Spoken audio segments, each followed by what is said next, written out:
Hello दोस्तों, आज है 23 अक्टूबर 2023 दिन सोमवार का। आज के मुख्य समाचार, बड़ी खबरें, देश और दुनिया का ताजा अपडेट लेकर हाजिर हो गए हैं। देश के अलग अलग राज्यों की ओर से, सरकारों की ओर से महत्वपूर्ण अपडेट, नए नियम, बड़ी घोषणाएं, बड़ा ऐलान की जानकारियां लेंगे। वीडियो को आप पूरा ध्यान से आखिर तक जरूर देखते रहिएगा। तो आइए दोस्तों, बिना टाइम विलंब के शुरुआत करते हैं आज की पहली बड़ी खबर। शारदीय नवरात्रि की महानवमी आज। जी हाँ, महानवमी पर देवी के नवे स्वरूप माँ सिद्धिदात्री जी की पूजा अर्चना की जाती है, उपासना की जाती है और ये देवी माँ का सबसे सिद्ध अवतार माना गया है। केवल आज के दिन देवी माँ की उपासना से संपूर्ण नवरात्रि की उपासना का फल मिलता है, ऐसी मान्यता है। महानवमी पर कन्या पूजन का भी विशेष महत्व है। शारदीय नवरात्रि की महानवमी आज 23 अक्टूबर को है। नव दुर्गा का नौवां और अंतिम स्वरूप माँ सिद्धिदात्री का होता है और इनकी उपासना से समस्त वरदान और सिद्धियों की प्राप्ति होती है। ये देवी कमल पुष्प पर विराजमान है और इनके हाथों में शंख, चक्र, गदा और पद्म है। कहा जाता है कि यक्ष, गंधर्व, किन्नर, नाग, देवी देवता और मनुष्य सभी इनकी कृपा से सिद्धियों को प्राप्त करते हैं। और नवमी के तिथि पर माँ सिद्धिदात्री की उपासना से नवरात्रि के 9 दिनों की उपासना का फल मिल जाता है। महानवमी तिथि नवरात्रि का संपूर्ण फल प्रदान करने वाली तिथि है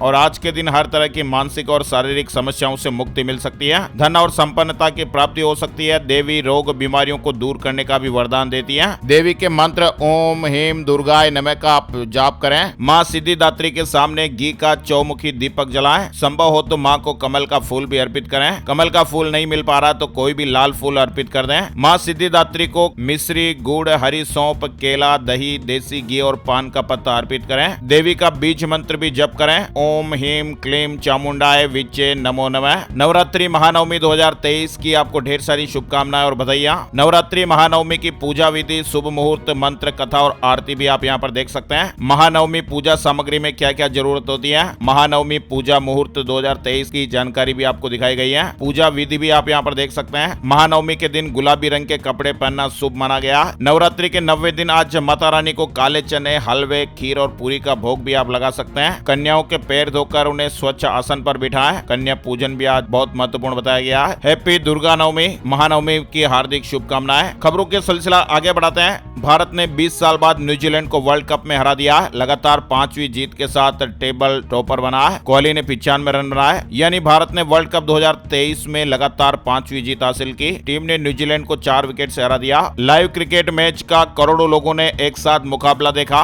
4 करोड़ 30 लाख लोगों ने मोबाइल पर ऑनलाइन मैच देखा है, यानी लाइव क्रिकेट मैच को ऑनलाइन देखने का यह नया रिकॉर्ड बना है। इससे पहले यह रिकॉर्ड भारत पाकिस्तान मैच में बना था। हिमाचल से बाहर ले जा सकेंगे सफेदा पॉपुलर की लकड़ी, सुक्खू सरकार ने रोक हटाई है। खैर, कत्था, देवदार पर लगा प्रतिबंध भी हटाया गया है। सीएम सुखविंदर सिंह सुक्खू जी ने यह बड़ा ऐलान किया कि इन चीजों को बाहर ले जाने से बैन हटाया। हिमाचल प्रदेश के लोगों की सुविधा को देखते हुए राज्य सरकार ने सफेदा पॉपुलर बांस की लकड़ी के साथ साथ कुछ औषधीय पौधे को प्रदेश से बाहर ले जाने पर लगी रोक को हटा दिया है। यानी अब राज्य के लोग इन 4 प्रजाति की लकड़ी को बिना परमिट के प्रदेश से बाहर ले जा सकते हैं। साथ ही इन प्रजाति की लकड़ी की ढुलाई राज्य के भीतर भी बिना अनुमति के हो पाएगी। हालांकि इन वन उत्पादों को प्रदेश से बाहर ले जाने के लिए वन विभाग से परमिट लेना होगा। वहीं मुख्यमंत्री ने कहा कि राज्य सरकार वन विभाग से कई प्रकार के ई परमिट प्राप्त करने के लिए हिमाचल प्रदेश में नेशनल ट्रांजिट पास सिस्टम भी शुरू करने जा रही है। ये सिस्टम शुरू करने वाला हिमाचल प्रदेश देश का 6ठा राज्य होगा। राजस्थान में कांग्रेस के 43, छत्तीसगढ़ में 7 कैंडिडेट घोषित किए गए हैं। राजस्थान की दूसरी लिस्ट में 15 मंत्रियों के नाम भी शामिल हैं। छत्तीसगढ़ में 4 विधायकों का टिकट कट गया है। दरअसल राजस्थान में कांग्रेस ने 43 प्रत्याशियों की दूसरी और छत्तीसगढ़ में 7 प्रत्याशियों की आखिरी लिस्ट जारी की है। छत्तीसगढ़ में अब सभी 90 सीटों पर कांग्रेस के नाम घोषित कर दिए गए हैं। आखिरी लिस्ट में 4 विधायकों का नाम कट गया। राजस्थान विधानसभा चुनाव में कांग्रेस की दूसरी सूची की खास बातें, संकट में साथ रहे 5 निर्दलीय विधायकों को भी उम्मीदवार बनाया गया। बीकानेर पश्चिम सीट मांग रहे सीएम के ओएसडी शर्मा को सिरोंज से उतारा गया।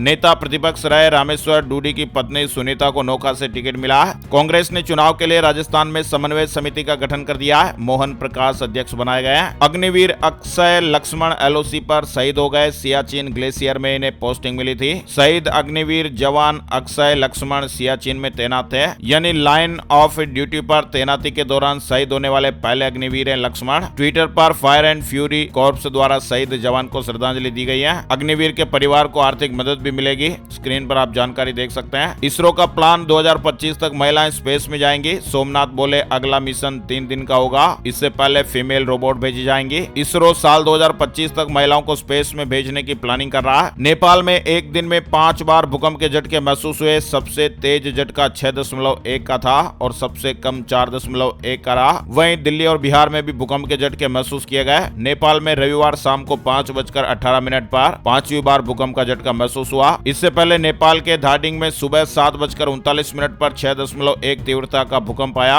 रविवार को भूकंप के झटके महसूस किए गए। वहीं जम्मू कश्मीर किश्तवाड़ में भी भूकंप के झटके महसूस किए गए। रिक्टर स्केल पर तीव्रता 3.5 मापी गई और जम्मू कश्मीर के किश्तवाड़ में ये भूकंप के झटके रविवार रात 10:56 पर महसूस किए गए। यूजीसी ने ग्रेजुएशन में इंटर्नशिप अनिवार्य की है और इसी सत्र से लागू करने की योजना बन रही है। यूजी डिग्री के लास्ट सेमेस्टर में इंटर्नशिप स्टूडेंट पूरी करेंगे। यानी यूजीसी विश्वविद्यालय अनुदान आयोग ने ग्रेजुएट को नौकरी के और काबिल बनाने के लिए इंटर्नशिप अनिवार्य करने का यह फैसला लिया है। इंटर्नशिप फिजिकल, डिजिटल और हाइब्रिड मोड पर होगी। इसे चालू शैक्षणिक सत्र से ही लागू किया जा सकता है। यह इंटर्नशिप चौथे सेमेस्टर 2 साल के बाद न्यूनतम 60 से 120 घंटे की होगी। औंधे मुंह गिरा सरिया का दाम। कानपुर से दिल्ली तक ये सस्ता हुआ है। घर तैयार कराने में वैसे तो ईंट, सीमेंट और अन्य मटेरियल की जरूरत होती है, लेकिन सरिया भी बहुत ज्यादा अहम रोल निभाता है। फेस्टिव सीजन में सरिया की कीमतों में गिरावट आई है। आपको बता दें, देश के कई शहरों में सरिया की कीमतें 3 महीने के निचले स्तर पर आ गई हैं। जयशंकर ने कहा कि भारत कनाडा के रिश्ते मुश्किल दौर में, वीजा सर्विस शुरू करेंगे लेकिन डिप्लोमेट्स की सुरक्षा हमारी प्राथमिकता है। राजधानी दिल्ली में मुख्यमंत्री अरविंद केजरीवाल ने 630 मीटर लंबे 3 लेन के फ्लाईओवर का शुभारंभ किया है। लोगों के लिए खुला सराय काले खां फ्लाईओवर। आश्रम जाम मुक्त, दिल्ली वालों का नोएडा जाना आसान होगा। नवनिर्मित सराय काले खां फ्लाईओवर रविवार से ही आम जनता के लिए खोल दिया गया। 24 अक्टूबर तक बंगाल की खाड़ी के ऊपर कम तीव्रता का चक्रवात बनने की आशंका, मछुआरों के लिए चेतावनी जारी की गई है। मौसम वैज्ञानिकों ने कहा कि चक्रवाती तूफान बनने की आशंकाएं बन रही हैं, लेकिन यह बेहद ही कम तीव्रता का हो सकता है। उड़ीसा पर इसका मामूली प्रभाव पड़ेगा, जिससे हल्की से मध्यम बरसात देखने को मिल सकती है। मौसम विभाग ने रविवार को जानकारी में बताया कि बंगाल की खाड़ी के ऊपर बना दबाव 24 अक्टूबर तक कम तीव्रता वाला चक्रवाती तूफान बन सकता है। दिल्ली में AQI 300 पार। पॉल्यूशन बढ़ने पर एक्शन मोड में आई सरकार, एक अहम बैठक बुलाई गई। दिल्ली वाले बढ़ते पॉल्यूशन से परेशान है। रविवार को वायु गुणवत्ता सूचकांक यानी AQI बहुत ही खराब स्तर पर पहुंच गया।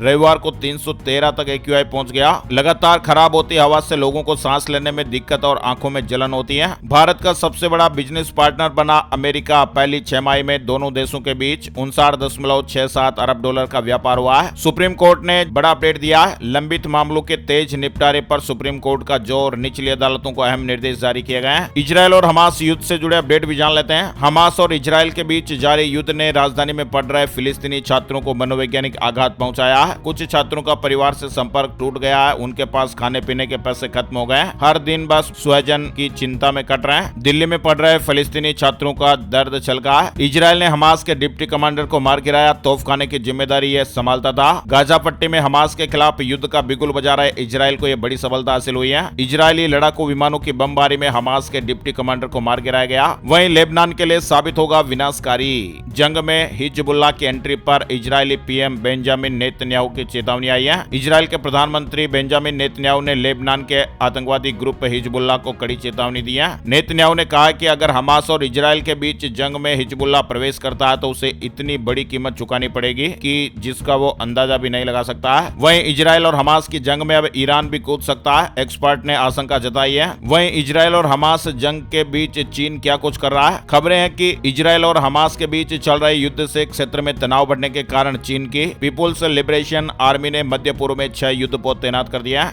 वहीं गाजा के बासिंदों को इजरायल की आखिरी चेतावनी मिली है, इलाके से चले जाओ या फिर हमास के जैसे माने जाओगे। पश्चिम एशिया में अमेरिकी ठिकानों पर हमले का अंदेशा। अमेरिका ने युद्ध फैलने के खतरे को देखते हुए सैन्य तैनाती बढ़ा दी है। खबरों को और आगे बढ़ाते हैं। कोटक महिंद्रा बैंक के नए MD और CEO बने अशोक वासवानी। उदय कोटक की जगह 1 जनवरी 2024 से बैंक की कमान संभालेंगे। पेंशनर्स के लिए बड़ी खबर। पेंशनर्स घर बैठे बनवा सकते हैं लाइफ सर्टिफिकेट। 1 नवंबर से सुविधा शुरू होने जा रही है। पेंशनर अपने नजदीकी डाकघर के डाकिया या ग्रामीण डाक सेवक के माध्यम से डिजिटल लाइफ सर्टिफिकेट भी जारी करवा सकते हैं। इस साल ये सुविधा 1 नवंबर से शुरू हो रही है। मात्र 70 रुपए में सभी पेंशनर घर बैठे डिजिटल लाइफ सर्टिफिकेट बनवा सकते हैं। केंद्रीय या राज्य सरकार, कर्मचारी भविष्य निधि संगठन या अन्य सरकारी संगठन के पेंशनर इस सुविधा का लाभ उठा सकते हैं। बिहार गया से जुड़ा महत्वपूर्ण अपडेट आप देख पा रहे थे। आगे बढ़ते हैं अपडेट खबर। माता वैष्णो देवी भक्तों के लिए खुशखबरी आई है। अब घर बैठे करें देवी के लाइव दर्शन। चैटबॉट भी शुरू हो गया। नवरात्रि के पावन मौके पर मां दुर्गा के भक्तों को यह बड़ा तोहफा मिला है। अब घर बैठे ही माता वैष्णो देवी जी के लाइव दर्शन कर पाएंगे। माता के भक्तों के लिए श्री माता वैष्णो देवी श्राइन बोर्ड की वेबसाइट पर लाइव दर्शन की सुविधा और चैट बोर्ड की शुरुआत की गई है। पीएफ से जुड़ी बड़ी खबर, शादी के लिए पीएफ का पैसा निकालने के लिए नियम क्या है, आइए आपको बताते हैं। दरअसल आप विभिन्न उद्देश्यों के लिए अपने ईपीएफ से पैसा निकाल सकते हैं। ध्यान रखना जरूरी है कि ईपीएफ से निकाले गए पैसे को आप दोबारा जमा नहीं कर सकते हैं। ईपीएफओ के नियमों के मुताबिक आप ईपीएफ का पैसा पहले से यानी एडवांस में निकाल सकते हैं, लेकिन इसके लिए आपको अपने नियोक्ता को फॉर्म 31 भरकर देना होता है। शादी के लिए ईपीएफ सदस्यता के 7 साल पूरे होने पर ही ईपीएफ एडवांस का लाभ आप उठा पाएंगे। शादी और शिक्षा के लिए आप 3 एडवांस से ज्यादा नहीं ले सकते हैं। यानी जरूरी ध्यान दें कि जब भी आप ईपीएफ एडवांस ले रहे हैं तब जितनी जरूरत हो उतना ही लें, क्योंकि ईपीएफ से निकाले गए पैसों को आप दोबारा जमा नहीं कर पाएंगे। आप मेडिकल इमरजेंसी, शिक्षा, शादी, जमीन खरीदने, घर बनवाने या बेरोजगार होने पर अपना पीएफ का पैसा निकाल सकते हैं। शादी के लिए पैसा निकालने के लिए आप ईपीएफ सदस्यता के 7 साल पूरे होने पर ही ईपीएफ एडवांस का लाभ उठा सकते हैं। और शादी के लिए एडवांस या तो खुद की शादी के लिए हो या फिर अपने बेटे या बेटी की शादी के लिए या अपने भाई या बहन की शादी के लिए भी आप ये पैसे निकाल सकते हैं। शादी के लिए आप अपने पीएफ कंट्रीब्यूशन का 50% हिस्सा निकाल सकते हैं। इसमें आपको ब्याज भी जोड़ कर दिया जाता है। हरियाणा के सरकारी स्कूलों में देश भर से ट्रांसफर होकर आ सकेंगे शिक्षक। लागू हुई राष्ट्रीय शिक्षा नीति। शिक्षकों की ऑनलाइन ट्रांसफर पॉलिसी को हरियाणा सरकार पूरे देश में लागू करेगी और ऐसा होने के बाद देश भर से शिक्षक हरियाणा में स्थानांतरित होकर आ सकेंगे। वैज्ञानिकों ने चेतावनी दी है,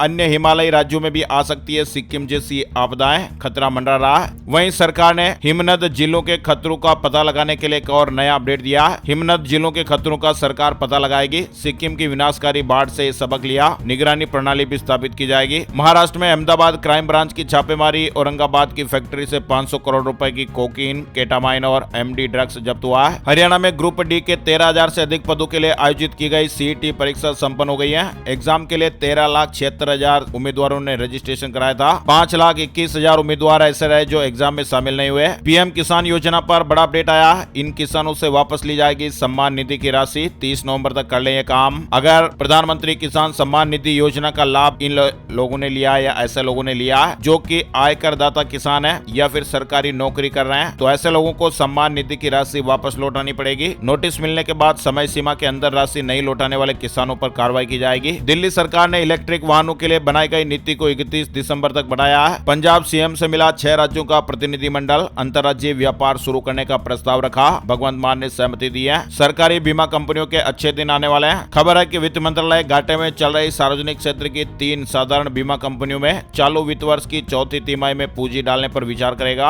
आम आदमी पार्टी ने चौथी लिस्ट जारी की है। 12 उम्मीदवारों के नामों का ऐलान हुआ। छत्तीसगढ़ विधानसभा चुनाव के लिए आम आदमी पार्टी ने उम्मीदवारों की चौथी लिस्ट जारी कर दी है। उत्तराखंड से जुड़ा अपडेट है। विश्वविद्यालय और कॉलेजों में 2 सप्ताह के भीतर होंगे छात्र संघ चुनाव। शिक्षा मंत्री धन सिंह ने निर्देश दिए हैं। चुनाव तिथि विश्वविद्यालय के कुलपति विचार विमर्श के बाद तय करेंगे। फर्जी मार्कशीट पर एक शख्स ने 31 साल की नौकरी कर ली, रिटायरमेंट के बाद खुलासा हुआ। फिलहाल इस मामले में कोर्ट के आदेश पर उसके खिलाफ एफआईआर दर्ज हुई है। उत्तर प्रदेश से जुड़ी बड़ी खबर है। मुख्यमंत्री स्वरोजगार योजना से जुड़ा अपडेट है। इस स्कीम के तहत सूबे की सरकार युवाओं की आर्थिक मदद के लिए 25 लाख रुपए तक का लोन देती है, जिसमें खुद का बिजनेस या स्टार्टअप शुरू कर सकते हैं। दुर्गाष्टमी पर धामी सरकार ने आंगनबाड़ी बहनों को बड़ा तोहफा दिया। आंगनबाड़ी और मिनी आंगनबाड़ी बहनों को सुपरवाइजर के पद पर नियुक्त होने पर नियुक्ति पत्र दिए गए। इस दौरान 2 और योजनाओं का भी शुभारंभ हुआ। इस दौरान नंदा गौरी योजना और मुख्यमंत्री महालक्ष्मी किट पोर्टल योजना का शुभारंभ किया गया। ओला इलेक्ट्रिक स्कूटर खरीदने पर भारी डिस्काउंट दिया जा रहा है। बिहार पूर्णिया में रहकर साइबर ठगी करने वाले दक्षिणी भारत के बड़े गिरोह का पर्दाफाश हुआ। यूपी में सरकारी स्कूल के 9,000 शिक्षकों का वेतन काटा जाएगा। विशेष निरीक्षण अभियान में 9,000 शिक्षक अनुपस्थित पाए गए। अब इन शिक्षकों को कारण बताओ नोटिस जारी कर जवाब मांगा गया। वहीं ड्यूटी से गायब मिले इन शिक्षकों का वेतन भी काटा जाएगा। दरअसल बीते 1.25 महीने में प्रदेश भर के सभी ब्लॉकों में यह निरीक्षण अभियान चलाकर स्कूलों की हकीकत का जायजा लिया गया, जिसमें इस तरह के अपडेट सामने आया है। उत्तर प्रदेश में बनेगा नया कानून। संपत्तियों के नामांतरण और बंटवारे के लिए लागू होगा नियम। ग्रामीण आबादी क्षेत्र की संपत्तियों के नामांतरण और उनके बंटवारे के लिए राज्य सरकार की ओर से नया अधिनियम बनाने की तैयारियां की जा रही हैं। इस संबंध में राजस्व परिषद की ओर से उत्तर प्रदेश ग्रामीण आबादी भूमि भवन एवं परिसंपत्ति अधिकार अधिनियम 2023 का ड्राफ्ट तैयार किया गया है, जिस पर विचार मंथन जारी है। जियो प्लान से जुड़ी खबर। जियो का नया प्लान 1 साल तक फ्री मिलेगा। Amazon prime video. Jio 3227 plan को लॉन्च कर दिया गया। मिजोरम में 30 अक्टूबर को चुनावी रैली को संबोधित करेंगे प्रधानमंत्री नरेंद्र मोदी जी। मिजोरम में पीएम मोदी, गृह मंत्री अमित शाह, भाजपा अध्यक्ष जेपी नड्डा समेत भाजपा के बड़े नेता जल्द ही चुनाव प्रचार को गति प्रदान करने वाला है। वहीं बड़ी खबर आ रही है तमिलनाडु को लेकर। उच्चतम न्यायालय ने तमिलनाडु में 2019 में पेश किए गए रीइंफोर्स्ड पेपर कप के इस्तेमाल पर प्रतिबंध लगाने के मद्रास उच्च न्यायालय के आदेश को बरकरार रखते हुए कहा है राज्य सरकार की नीति जनहित में है। सुप्रीम कोर्ट ने हाई कोर्ट के फैसले को कायम रखा है। सोने चांदी के रेट अपडेट सोमवार से शुक्रवार तक का अपडेट हम बताते हैं। और अब बात कर लेते हैं चलते चलते मौसम की जानकारी। संपूर्ण भारत का आज 23 अक्टूबर 2023 का मौसम कैसा रहेगा। स्काईमेट वेदर अपडेट के मुताबिक अगले 24 घंटों के दौरान अंडमान और निकोबार द्वीप समूह और केरल में, साथ ही तमिलनाडु में एक या दो स्थानों पर हल्की से मध्यम बरसात देखने को मिल सकती है। लक्षद्वीप में कुछ स्थानों पर हल्की से मध्यम बारिश, पश्चिमी हिमालय पर हल्की बारिश और बर्फबारी का अनुमान। पंजाब, हरियाणा, राजस्थान, पश्चिम बंगाल, मेघालय और नागालैंड में कुछ इलाकों में हल्की बारिश देखने को मिल सकती है। 24 घंटे के बाद गंगेय पश्चिम बंगाल और उड़ीसा के उत्तरी हिस्से में मध्यम बारिश के साथ साथ एक या दो स्थानों पर भारी बारिश की संभावना है। उत्तरी आंध्र प्रदेश, उड़ीसा और पश्चिमी बंगाल तट पर समुद्र में ऊंची लहरें उठ सकती है और तेज हवाएं चल सकती हैं। आज के मुख्य समाचार ब्रेकिंग न्यूज अपडेट में फिलहाल बस इतनी ही खबरें। ऐसी काम की ताजा खबरों का अपडेट हर रोज मोबाइल पर देखते रहना चाहते हैं तो इस वीडियो को अभी के अभी लाइक कर दीजिएगा। फेसबुक और व्हाट्सएप पर भी एक बार इस वीडियो को जरूर शेयर कर दीजिएगा। वीडियो पूरा देखने के लिए आपका दिल से शुक्रिया और धन्यवाद। जय हिंद, जय भारत, वंदे मातरम।